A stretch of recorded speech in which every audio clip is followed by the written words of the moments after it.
भूर्भुवः स्वः तत्सवितुर्वरेण्यं भर्गो देवस्य धीमहि धियो यो नः प्रचोदयात्।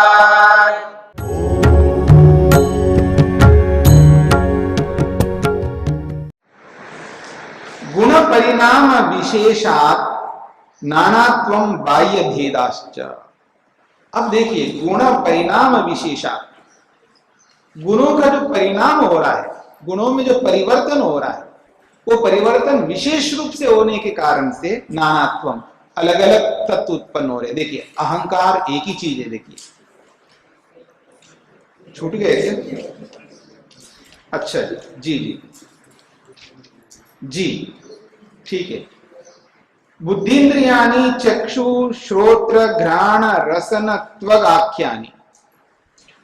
कहते हैं मन को बताया, तन्मात्राओं को बताया है, दो गणों में से 6 पदार्थों को बताया है। 2 गण बताए थे ना 24वीं कारिका में। उन 2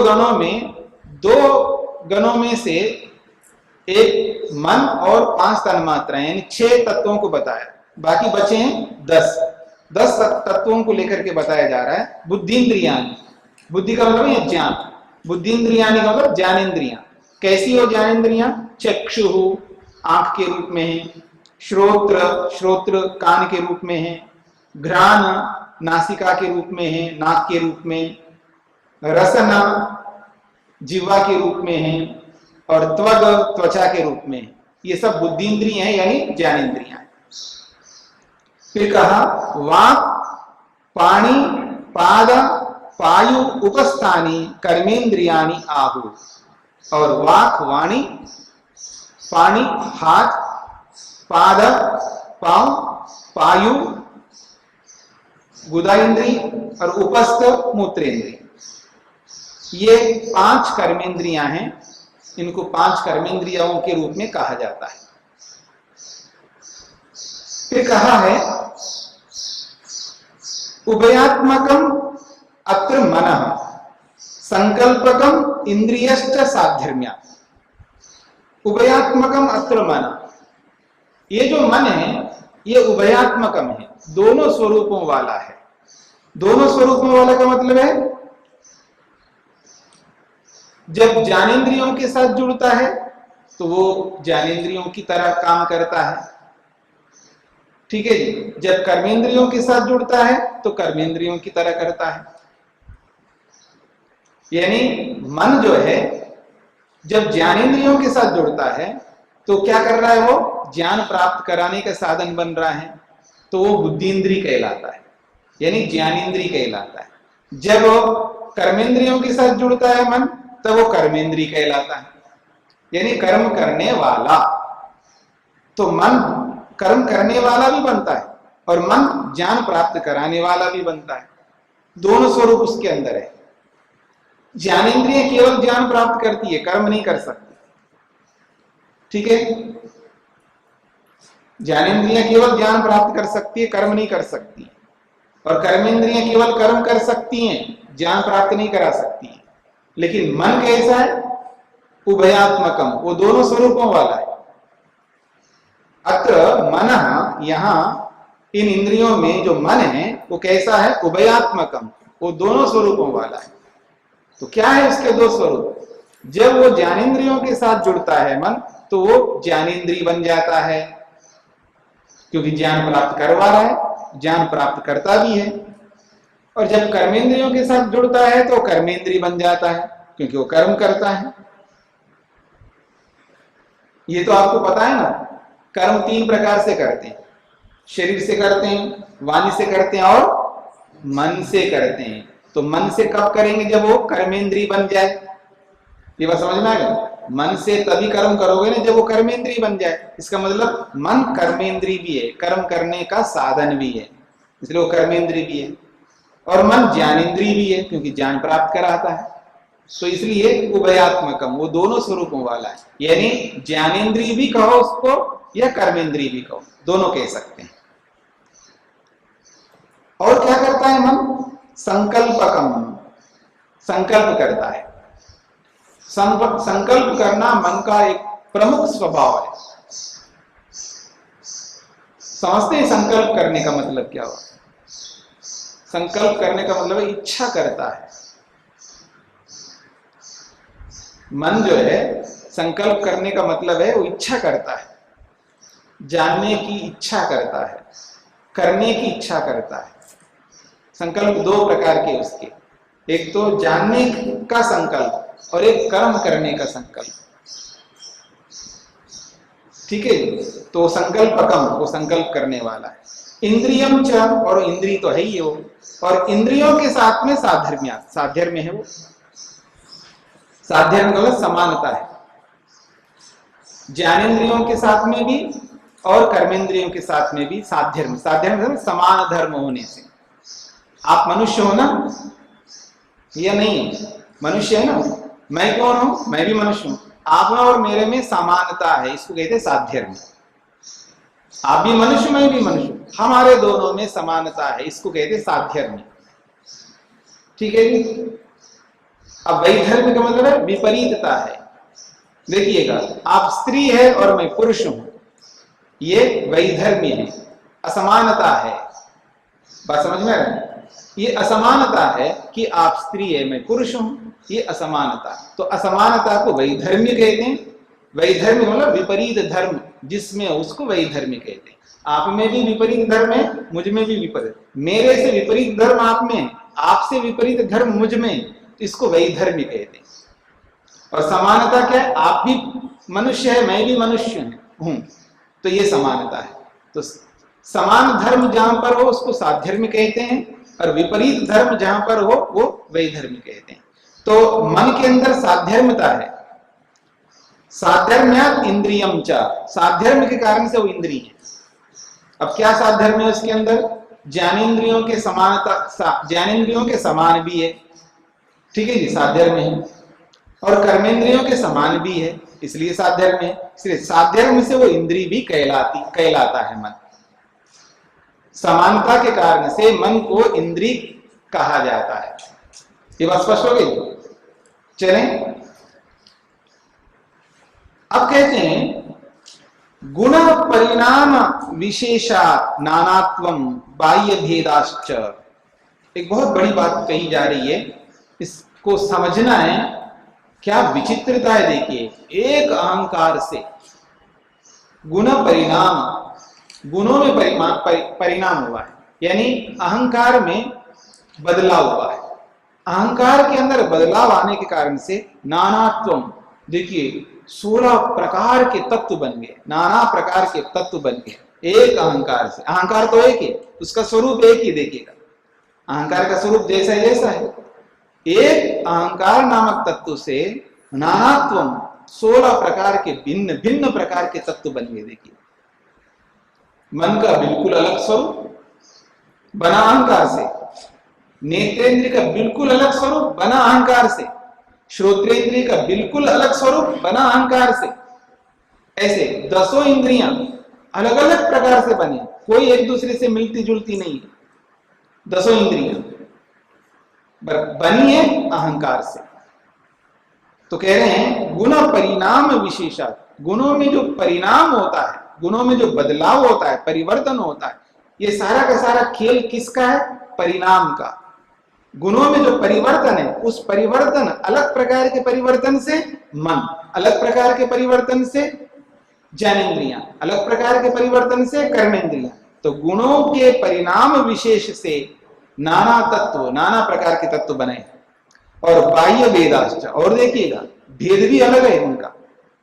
आंख का स्वरूप, आंख का जो बाह्य स्वरूप है अलग है, श्रोत्र का बाह्य स्वरूप अलग है, अलग अलग इंद्रियों का अलग अलग बाह्य स्वरूप है, मिलती जुलती नहीं उनका स्वरूप, याद रखना। जैसे आपके शरीर का, मेरा शरीर, शरीर के रूप में एक रूप है, मतलब आपकी 2 आंखें, मेरी 2 आंखें, जो जो तत्व आपके शरीर में वो तत्व मेरे में, लेकिन शरीर में भिन्नता है, बाह्य स्वरूप में भिन्नता है ना। ऐसे ही एक अहंकार से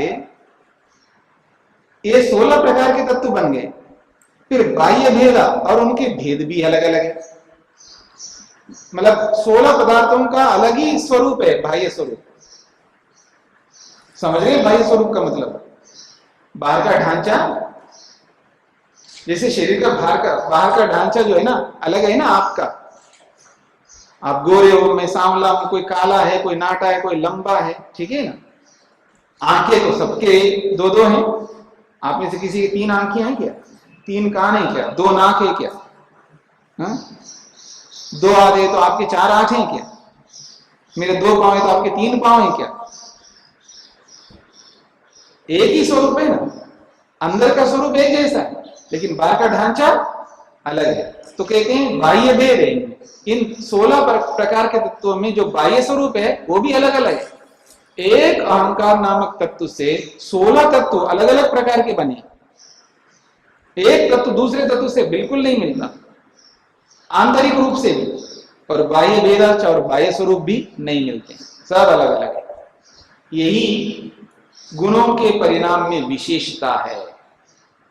यानी अहंकार के तत्व में उनके अंदर जो परिवर्तन होता है वो परिवर्तन रूपी विशेष से ये 16 प्रकार के अलग अलग तत्व बन के आए, ये कहना चाहते हैं।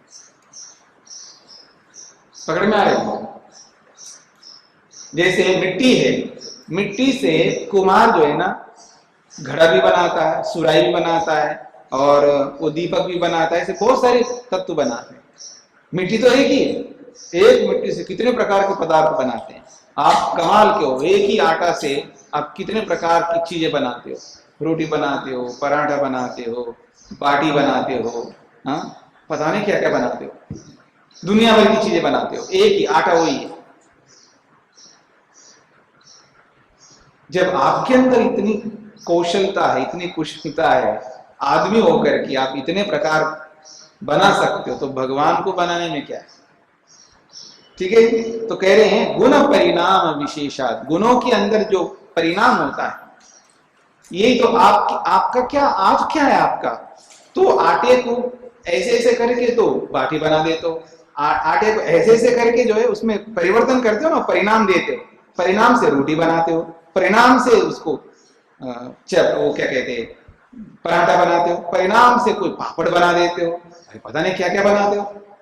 उसके जो परिवर्तन है ना, उस आटे के अंदर जो परिवर्तन ला रहे हो, इस परिवर्तन की विशेषता के कारण से एक ही आटे से नाना प्रकार के खाद्य पदार्थ आप बनाते हो। ठीक इसी प्रकार गुण परिणाम विशेषात, अहंकार के जो गुण है, अहंकार के अंदर जो अवयव है, उनका जो परिणाम है, उनका जो बदलाव है, वो विशेष बदलाव से नानात्वम, ये नाना प्रकार के तत्व बनते हैं, और बाह्य भेदा, उनके बाहर के भेद भी बन जाते हैं, ये कहना चाह रहे हैं।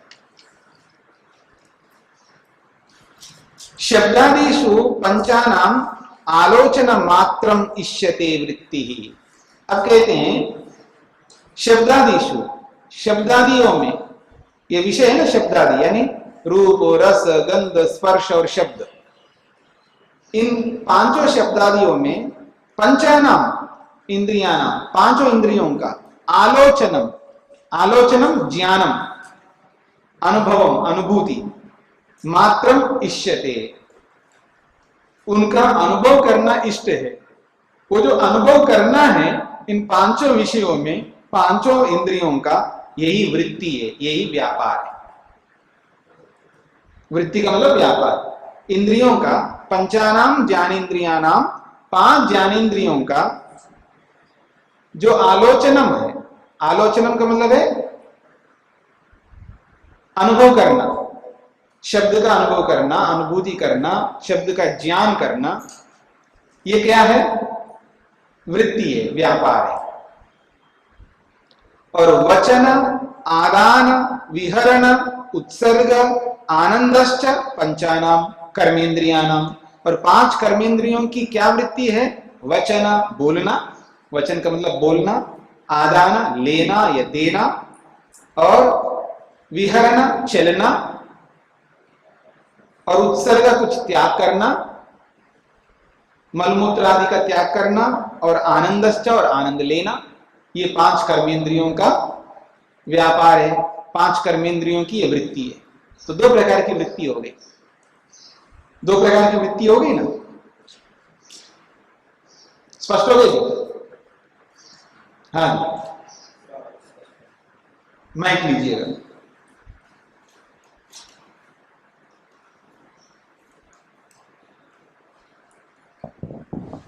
ओम स्वामी जी, थोड़ा और स्पष्ट करते। पंचानाम ज्ञानेन्द्रियाणाम वृत्ति व्यापारः किम? पांच ज्ञानेन्द्रियों का क्या व्यापार है, वो क्या करती हैं पांच ज्ञानेन्द्रियां?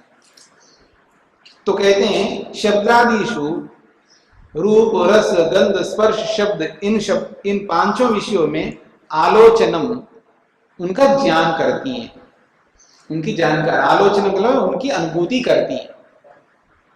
आलोचना का अर्थ है अनुभूति करना, ज्ञान करना, यानी उनको देखती हैं।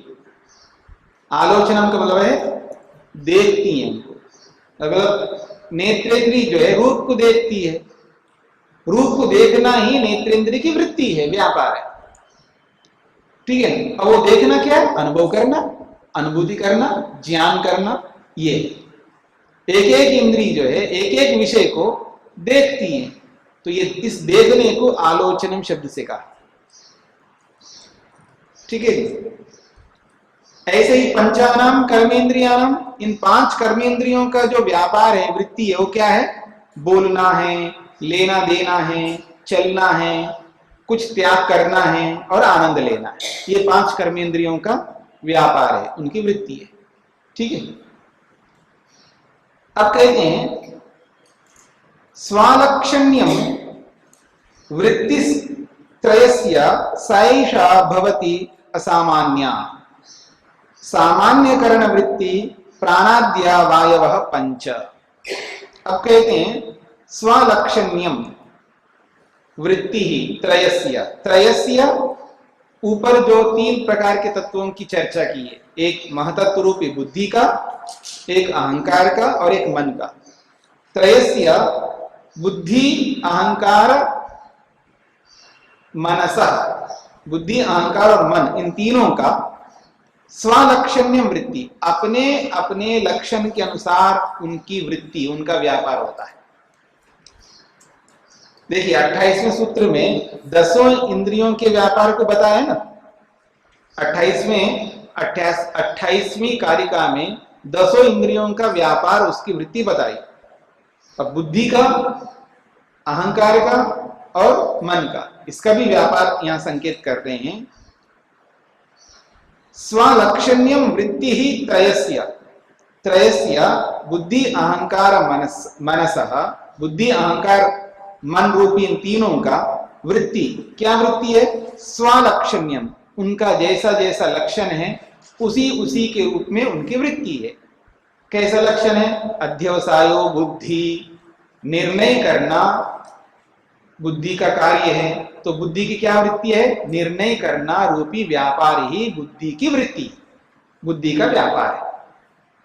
ऐसे ही अभिमानो अहंकार, अहंकार की वृत्ति क्या है? अहंकार का व्यापार क्या है? अभिमान करना रूपी वृत्ति ही, व्यापार ही बुद्धि का, अहंकार का, अहंकार की वृत्ति है।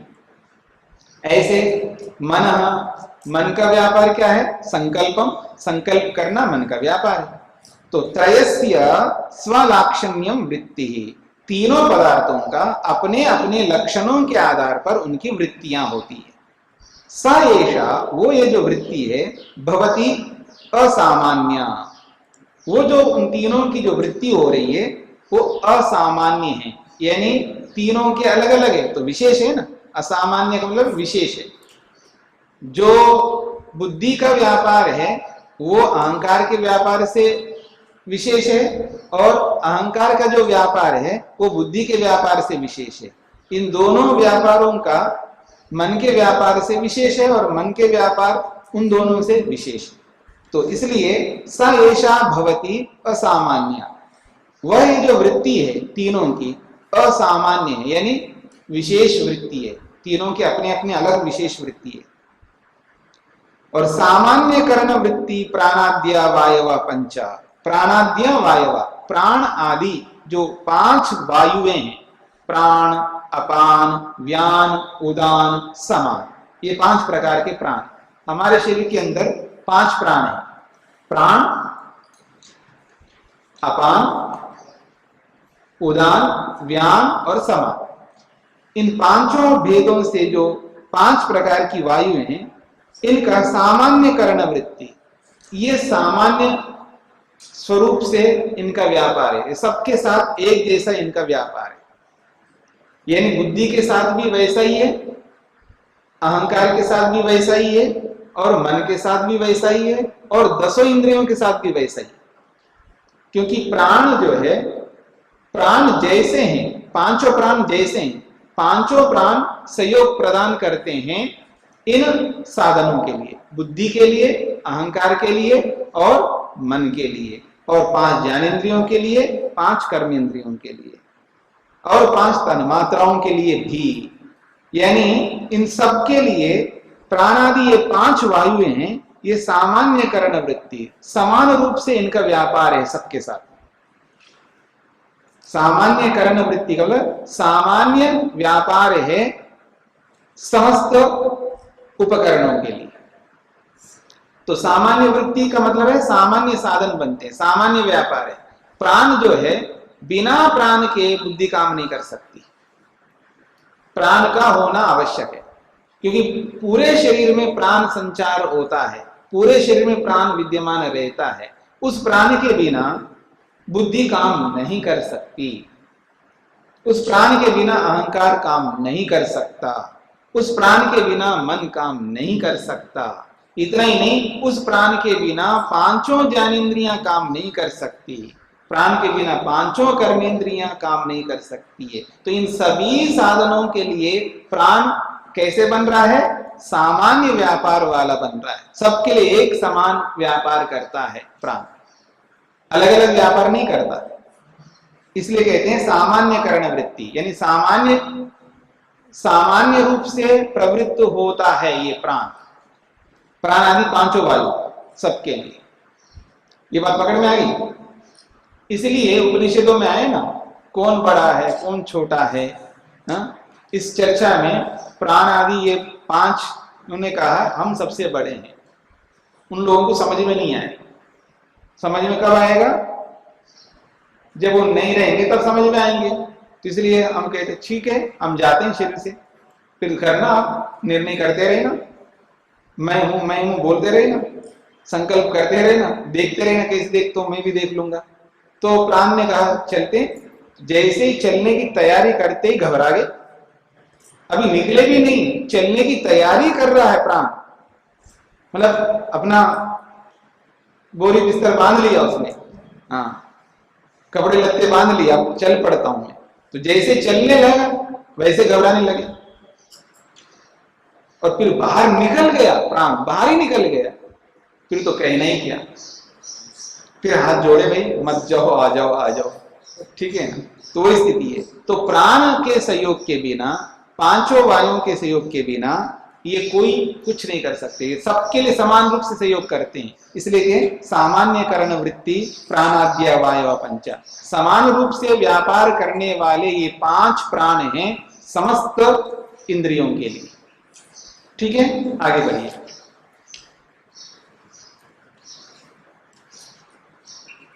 अब कहते हैं युगपत चतुष्टयस्य तु वृत्ति क्रमशश्च तस्य निर्दिष्टा। कहते हैं युगपत, युगपत कहते हैं एक साथ, चतुष्टयस्य तु वृत्ति, चतुष्टय कहते हैं 4 तत्वों का समुदाय। युगपत चतुष्टयस्य तु वृत्ति, ये जो वृत्ति बनती है, व्यापार जो बनता है, जब एक साथ 4 पदार्थ मिलेंगे तब ये वृत्ति, ये व्यापार बनता है।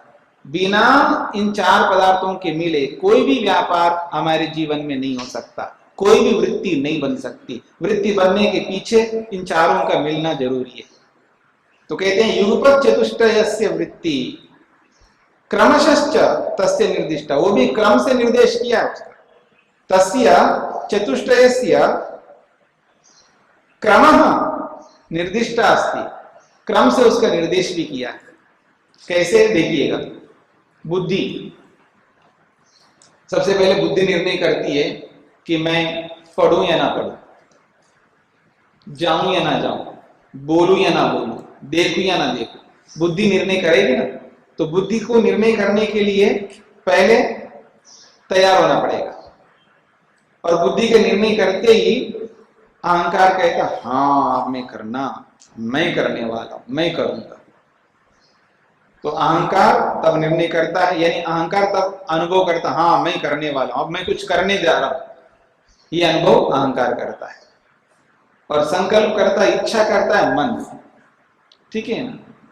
फिर इच्छा करके फिर इंद्रिय के साथ जुड़ जाता है मन, तब कुछ करोगे आप, चाहे वो देखने का हो चाहे बोलने का हो, चाहे ज्ञान इंद्रियों से जुड़ करके ज्ञान प्राप्त करने का हो या कर्मेंद्रियों से जुड़ करके कर्म करना हो।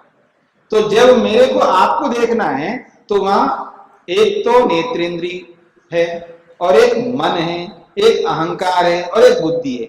ये चयन है, चारों का क्रम है इनका, बुद्धि, अहंकार, मन और नेत्रेंद्रिय। ये युगपत चतुष्टय, ये दोनों चारों का मिलाव जो है युगपत चतुष्टय कहलाता है। एक साथ ये चारों तत्व मिलते हैं तब वृत्ति ही, तब वृत्ति बनती है, तब व्यापार होता है क्रमशः। और ये भी क्रम से होता है, बुद्धि फिर अहंकार फिर उसके बाद मन फिर उसके बाद इंद्रिय। ऐसा ही तस्य निर्दिष्टा, ऐसा ही उसका निर्देश किया है। द्यो शान्तिरन्तरिक्षं शान्तिः पृथिवी शान्तिरापः शान्तिरोषधयः शान्तिः वनस्पतयः शान्तिर्विश्वे देवाः शान्तिर्ब्रह्म शान्तिः सर्वं शान्ति शान्तिरेव शान्ति क्षमा शान्तिरेधि। ॐ शान्तिः शान्तिः शान्तिः।